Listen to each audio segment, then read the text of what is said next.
Hey guys, here is my Ohio fan fiction. I hope you like it. Ohio be like. Today was the day I moved to Ohio.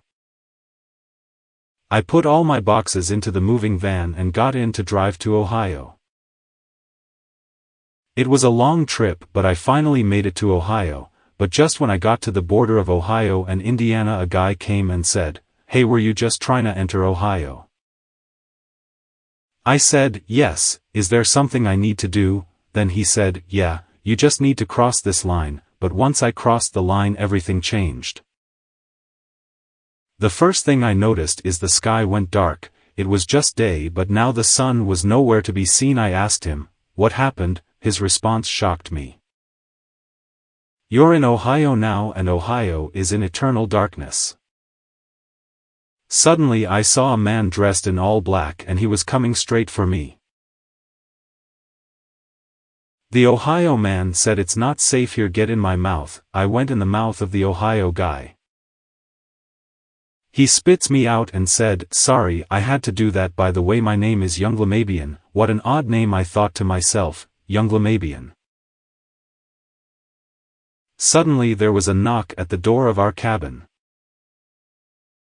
I got up and walked to the door to find two strange boys holding large pricks in their hands. I asked them what was going on.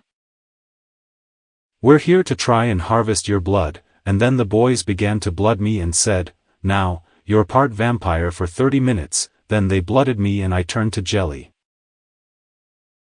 For the longest time I felt lost. I felt like I could not stand on my own 2 feet. I could not move on my own. Suddenly I realize where I am. For so long I felt like I was lost in the darkness.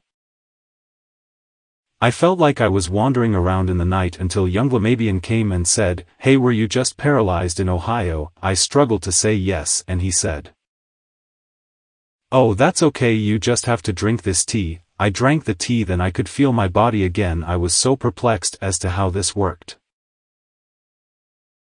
I then told him that I was tired and that I was going to bed. I lay down in bed, but just before I closed my eyes he came and said, "Hey, were you just trying to sleep in Ohio?" "Yes," I replied. "Oh, that's okay, I just need to break your both legs," said Yunglimabean.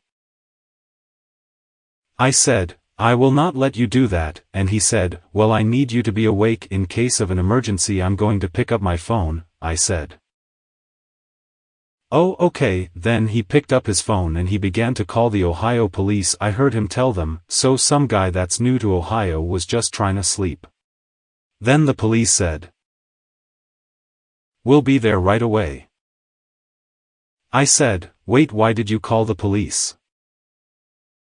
And he told me, "Sorry, I had to rat you out, but sleeping in Ohio is like, super illegal." Then we heard a voice at the door that said, "FBI, open up." So we opened the door and they said, "We heard you tried to sleep. Is this true?" I replied, "Yes, but," and they slapped me hard in the face, then grabbed me by my hair and neck and dragged me out into the street. I was in so much pain as they pulled me out. The force of their grip crushed my bones and they put me in jail for 12 days and kept me in handcuffs. When I came out of jail I waned to leave this hell that they call Ohio. I was depressed and having terrible thoughts. I began to feel hopeless. I felt even more lonely and lost. I was just wandering around in the night until Yunglimabean came and said, "Hey, were you just paralyzed in Ohio?" "Yes, but that's all in the past." I then said, "Okay, well, what should I do?" And he replied, "A team of wizards was visiting Ohio when you were in jail. I will get you in touch with them." I said, "Okay," and I was sent to a school called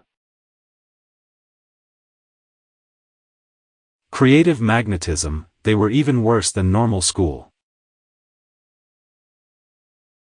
They drilled and drilled on the electromagnetic frequencies of consciousness.